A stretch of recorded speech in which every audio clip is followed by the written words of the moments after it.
MGTOW monk. Hello everyone, welcome to the MGTOW monk show, and today's topic is you're never safe.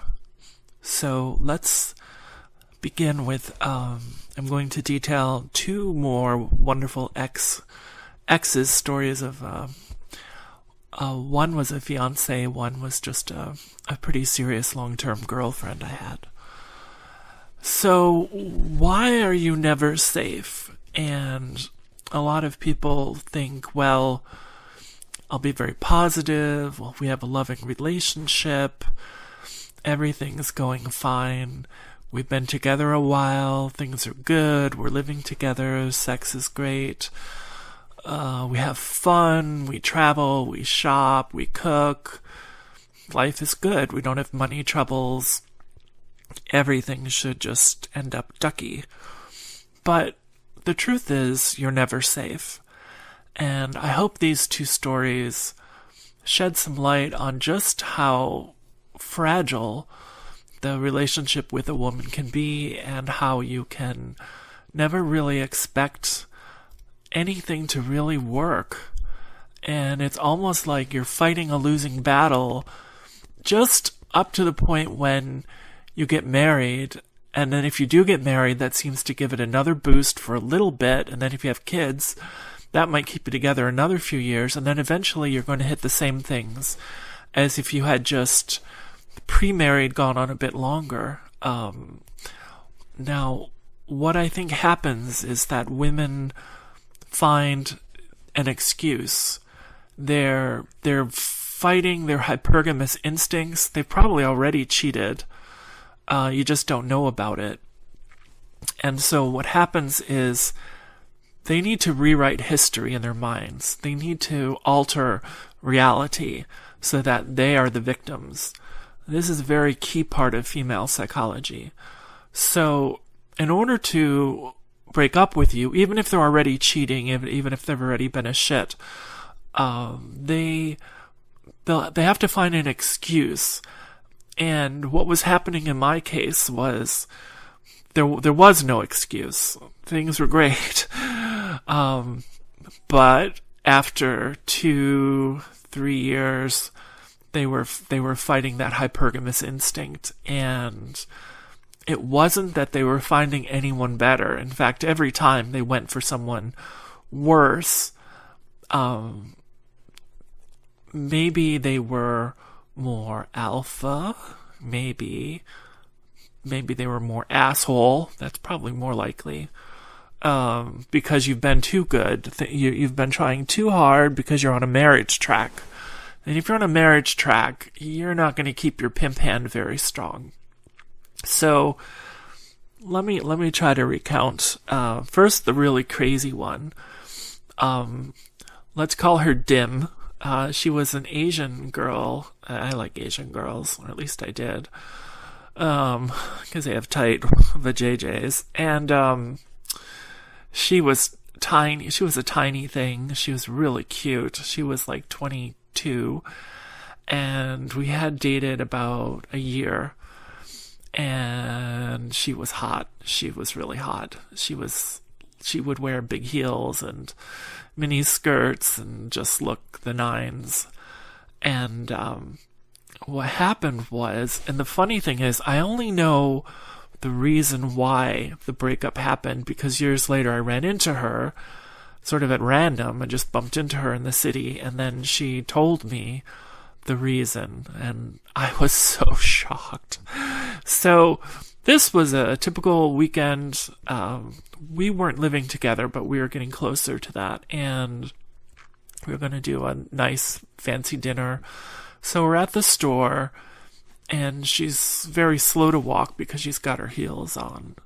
So I had already gotten a few things for the dinner, and I just wanted to get in and get out. You know, it was a pretty big grocery store. So I handed her the little basket, and it only had like a couple things in it at this point. And I said, hold this for a second. I'm going to run and get everything else we need for dinner, and then we can get out of here and go. So I did that. I was only gone about 2 minutes. Came back, took the basket back from her, which only had like a potato and an onion in it, and put everything in, and then we walked and we checked out and everything. Well, we cooked dinner, and then she was in a bad mood, and then we had a fight, and then she left, and then that was it. I didn't know what the heck happened. I could not figure it out. So anyways, long story short, I ran into her years later, probably several years later, and like many girls, she had changed dramatically in her looks. They had fallen to hell. And she wasn't at the wall yet, but it just something about being in the American workaday world rather than college or university just immediately changed her look. And she had like tired bags in her eyes and stuff. So I was talking to her. We just went for a quick lunch because, we had gone out for a year and, we were kind of good friends. And she said, well, the reason I broke up with you was, there's nothing wrong with you. You were always a pretty good person, but the fact that you expected me to hold the shopping basket was just too much. I was like, what? She was like, yeah, the basket. You had me hold that shopping basket with the potato in it once. And while I just shouldn't be expected to do that, I couldn't believe it. I thought she was insane. I thought she was out of her mind. So over holding a shopping basket for 2 seconds, not even expecting her to walk, not even expecting her to do any motion or movement, just hold the basket for a second so I could run and grab everything. Nope, too much for her. She had to be a full princess. So nothing to do with sex or love or personalities or fun levels. It's just holding a basket. That was her reason for throwing everything away.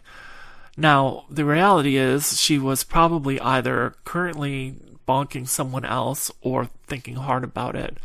And she just had to find an excuse. So whatever her brain said was enough justification for her then to go and rewrite history and say, I wasn't a good enough person, and so she had to find someone else.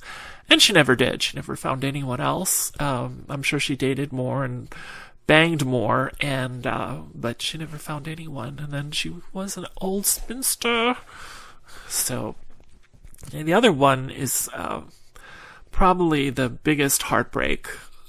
She was my biggest fiancé, and we were going together for almost 5 years.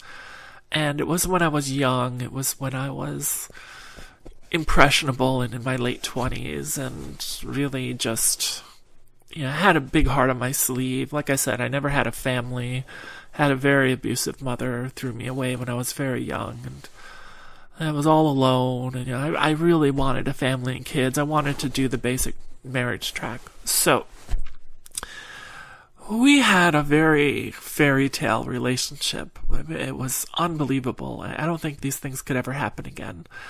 And we just traveled the world together, and we saw so many beautiful things, and we had so much fun. We were so playful, and even we used to get we went to Yosemite and we got a stuffed bear, and I used to make the voice for it, and we used to laugh and tell stories about our bear, and it was like our proxy for our baby. And we just had a really great relationship. Everything was really good. And then one day I came back, and we were living together on and off as our locations permitted. And she just kind of left and was very upset. I didn't know why. And then later, and then she broke it off. And when she broke it off, I was over the phone. I was so upset. I went into such a darkness. I was very suicidal. I was extremely suicidal. I did not want to go on at all. And I was so furious with her that I literally took everything of hers and every picture of her that I could find, and I put them all in this huge bag because I had tons. We had been together for so long, and I'd taken so many pictures of us together.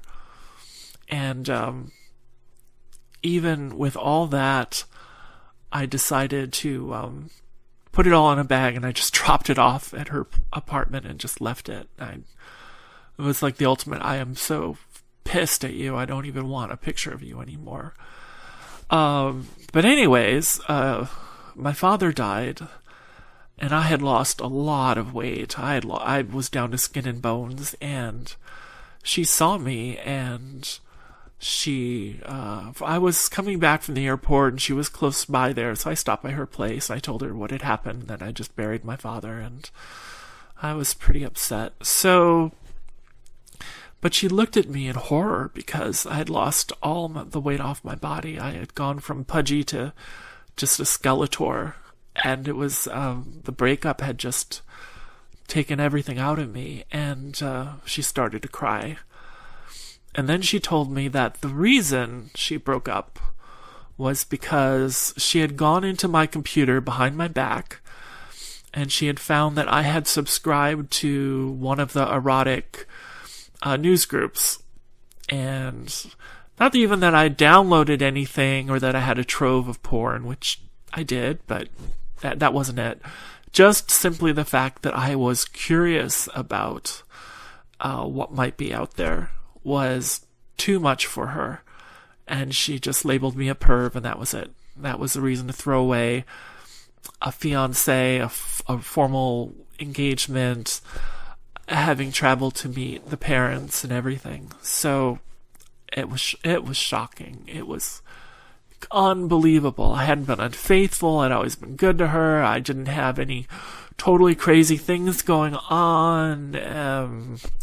Career was looking good. And she actually earned a fair amount of money. So if we had become a married couple, we would have been set for life. We would have done so well. She threw it all away. And then she just ended up all alone and never found anyone ever again. So this is the moral of you're never safe, because a woman will make an excuse, and it has something to do with their hypergamous instinct, something to do with boredom. And luckily for me, I engaged so long that it popped up before the marriage. And this is why having like a 4-year engagement or a 4-year relationship, where part of it's the engagement period, you have to go 4 years, because this will not crop up in the first or second year. You really have to go much longer. And I used that rule every time, and 4 times it saved me, because at the time I was devastated, but the reality is I was a lucky dog, because I did not have to go through divorce rape. I didn't have to go through alimony and child support or any of the other horrors of marriage. So you're never safe. No matter how good things are, no matter how great the relationship is, no matter how good you've been to them, no matter how stable things are financially, no matter anything, the point is you're never safe, because they will come up with an excuse, no matter how ridiculous, that gives them justification. And with that justification, they'll rewrite history. And then they're the good person and you're the bad person. All they need is the justification. So don't forget this. I've been listening a lot to Ronin Man, who I like a lot, who actually still engages with women a lot, but only casually, one after the other. And although I think he's slowed down quite a bit now that he's in his 50s. But I think it's very telling that most of the MGTOWs who aren't monks tend to hop from girl to girl, tend not to stay with them very long, and never consider long term. And I think that's because they know that this instinct, even within the first year, is going to jump on them. And that they're going to start questioning their authority, they're going to start pushing their agenda, they're going to start getting angry, they're going to start fighting, they're going to start getting bitchy, and they're going to start wanting to be hypergamous. They're going to feel like, oh, they want to jump this other person. So you're never safe, and I can't say which strategy is the right strategy. I think when you get older, it's easier to be a full monk. The sex just doesn't mean that much anymore. if you've had a ton of sex, just banged women for thousands of hours, it's like you've done it. Okay, I've done it. It's not that urgent a thing for your body anymore. But okay, sometimes it's just an adoration of beauty. You find a woman and she's got that thing, and you just wanna, just like you enjoy a fine meal or a beautiful Leonardo da Vinci painting, or a beautiful piece of architecture like a gigantic dome in Florence. There's something to be said about gusto and loving life and wanting to taste and explore all of that.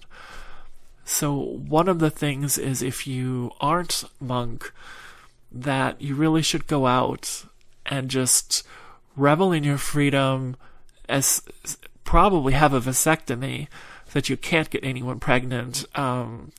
Probably you'll have to know the woman very well, or use protection to prevent some of the really nasty diseases that are out there. So again, it's almost like there's no winning. Even if you want to be a butterfly and bang a lot of girls, that just the risks are so high, even if there's no relationship involved. So you have to consider that also. But if you do accept those risks and you do want to taste that fine wine, there's nothing wrong with that. But if you embrace the full monk experience, you're just freed. You're free. So much time is freed. You have so much more focus on the things that you want to do. Your business, being successful, your artistic pursuits. You become a whole person. And one thing that I noticed, going back into the workaday cube slave farms, which I've had to do a couple times, is you realize everyone else is just dead. They're just dead people. They have almost nothing. They don't create anything. They don't write anything. They don't compose anything. They don't draw anything. They don't invent anything. They're just zombies moving through life. So if you get to this point and you cultivate your energy and your power and you bring it forward, you'll find that being a monk is not a bad thing. There's a lot more possible. And there is a very fulfilling existence without the roller coaster of extreme joy and then extreme sadness that you get in relationships. I would say it's overall not maybe as wonderful, but it is, it's stable. And sometimes when you get older, you just cherish that stability a lot more. Hit the thumbs up button. Please subscribe. I'll try to get at least a video out every week. And don't mess with the monk. All right. Thanks, everybody.